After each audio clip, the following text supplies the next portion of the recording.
Hey folks, welcome to the Prepared Homestead. This is Travis. Thank you all for stopping by to watch. Yeah, we still got it. Okay? It's still here. Hasn't gone away yet. Sun is out. I don't know if you can see behind me. Sun's out. It's actually quite beautiful, but it's cold. Probably about 15 degrees. Good wind chill blowing through, about 0 with the wind chill. But we're hoping that after tonight, temperatures start warming up and I can go back to wearing normal pants and normal clothes and not be freezing throughout the day. But that's just the nature of living out like this in the wintertime. It's just part of it. Kash Patel got confirmed today by the Senate. Is going to take over as the FBI director. This has been the one that a lot of people are really interested to see. He has made statements in the past in interviews of what he would do if he was ever in charge of the FBI, who he would go after, how he would run it, and it's pretty aggressive. Let's just say it that way. Pretty aggressive. So everyone is excited to see, or at least a lot of people, if he's able to follow through with that.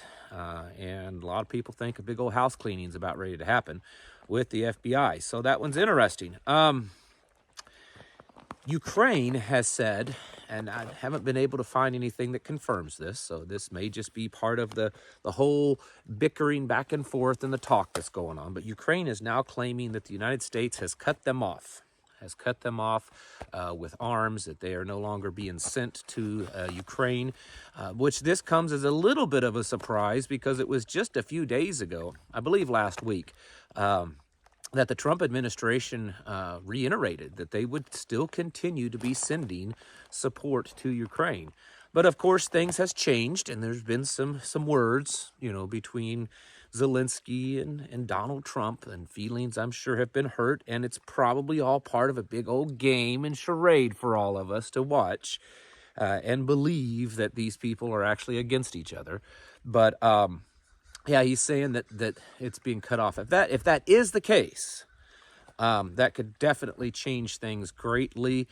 I don't believe that Europe is capable of fulfilling the demand that Ukraine has for weapons to continue fighting against Russia. So that could definitely have a major change in place.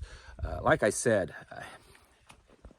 unless we're all kind of mistaken, if things are happening the way they appear to be happening, I cannot imagine Europe and Ukraine going down without some kind of a fight, meaning some type of false flag event that would, cause things to get drawn out a little bit longer. We'll see. Also, Donald Trump is now saying what Elon Musk was saying about sending Americans $5,000 because of money being saved by Doge.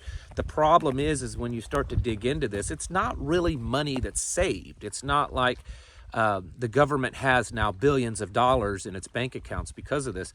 These numbers that are being sent out of how much money is saved, those are projections over, say, 5 to 10 years of how much money could be saved in the long run. So it's not money that exists right now. So if they did cut checks, or it'd probably be digital, to the American people for $5,000, that's pretty much a stimulus. And Donald Trump and Elon Musk has pretty much said that it would help stimulate the economy. But the money's not there. So even if the money might be there in the future, the money's not there right now. So in a sense, they would be just printing new money as stimulus checks to the American people, which is really how this, nosebleed high inflation started, was with stimulus checks back during the COVID era. So I don't know about that one. We'll see. Also, really kind of where I wanted to go with this, I wanted to show you this video. Some of you may have seen this, some of you may not have seen this. It'll either be over here or it'll be over here, somewhere. There's a video that'll be playing. I have, for 2 days now, tried to confirm that this is true. And everything I am looking at and researching, it is true. It does not look to be true to me based on my own perception of it. But everything that I can find, it is true. This, what you are viewing, is the first musculoskeletal artificial intelligent android, is what they're saying. Sorry, my radio here is about to fall off of me. There we go. The first android. That is apparently not a human being in any kind of dressing. That's an actual android that they have developed synthetic musculoskeletal frame for it to be used. It could be kind of used along with, say, Elon Musk's android, his little drones that he's making, robots, so that the brain would be put into this and it would be controlled, and it's much more human looking. I mean, it's not a complete product yet. I got on their website and they talk about, different body parts and how they're able to use these synthetic different things to make it look like it's muscles and make it look like that it's an actual arm being in the muscle, all this kind of stuff.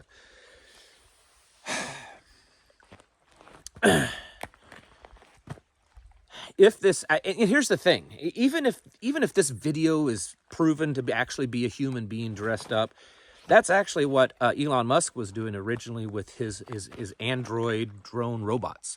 Originally, it was people dressed up in those suits, but eventually it's actually real robots.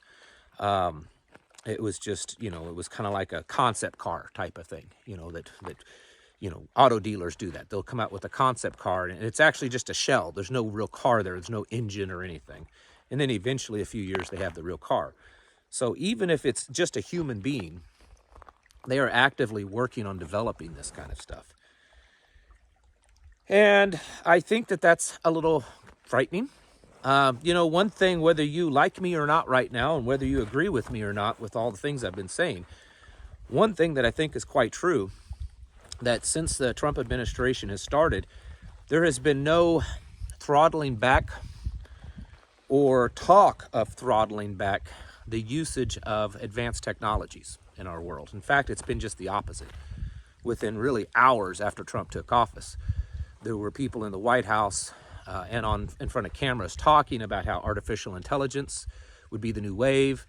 Trump talking about, and he's still talking about it, just recently, mentioned it again, of developing a massive artificial intelligent infrastructure here in the United States. There's been indication that some of these employees that are being terminated by the federal government are going to just be replaced by computers and AI. This is serious stuff. And what I think this is, at least in some part, all leading to is just a rapid development of this big overall system. Some may call it Skynet, based on the old Terminator movie. Some may call it the Beast System, based on Scripture.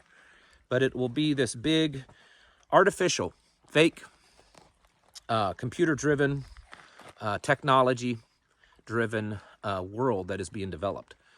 Elon Musk is definitely kind of the right hand of Trump right now. When's the last time you've seen really hardly anything happen with Donald Trump and Elon Musk isn't right there? I mean, he's always, whether he's in the background or sitting right next to him, he's right there. And then they just did that interview a night or two ago together. And Elon Musk is quite possibly one of the most prolific and biggest proponents when it comes to these advanced technologies and AI. He just unveiled a new advanced AI software on his platform. It's supposed to be the most advanced there is. He's the guy that does the brain chips. He's the guy that has the, all electric cars that are able to record every possible thing there is in your vicinity while you're there, control driving. You don't have to drive, they'll do it. They'll control everything. Robots in your home, go into space, go live on Mars, all this kind of stuff. And this is something that I think everyone needs to be paying attention to. Also, the cryptocurrencies, he's pushing all of that. If we continue down this road,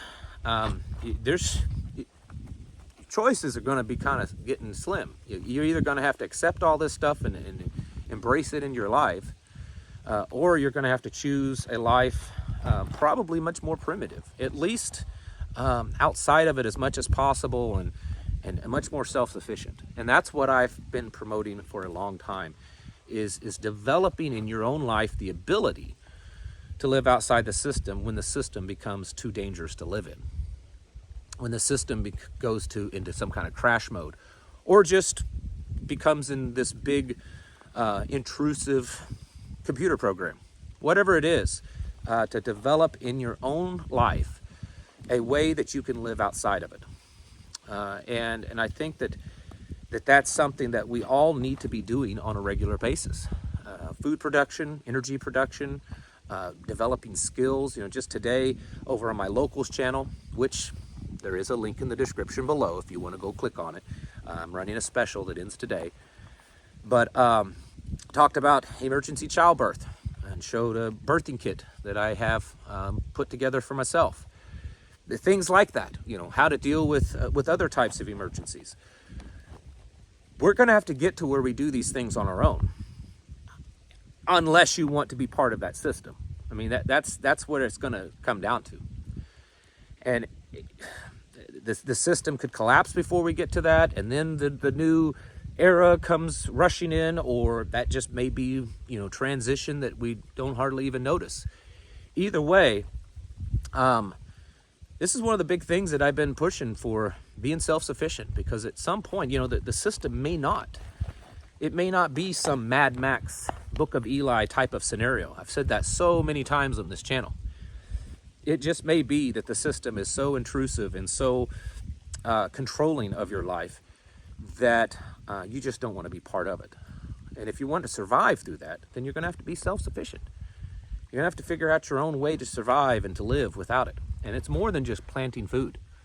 There's a whole lot. You need to learn how to take care of problems in your life and in your family and in your neighbors, and not rely on outside sources. And that's an extensive thing to do. And that's why I encourage you to be doing that, pursuing that right now. It doesn't mean that you have to live that way now. I've had so many people over the years, oh, what do you want us to all live like the Amish? If that's why you want to live, that's fine. But that's not what I'm getting at. You should be able to live that way if push comes to shove. Doesn't mean you have to live that way now, but you need to have the skills needed, living in the place, and have the materials and the tools needed to live that way if necessary. Because this kind of stuff, this musculoskeletal AI robot that's going to come and take over and tell you how to live your life, it's coming, folks. You better be getting ready. Get your houses in order. Prepare yourselves mentally, physically, and spiritually. Thanks for watching. Catch you in the next video.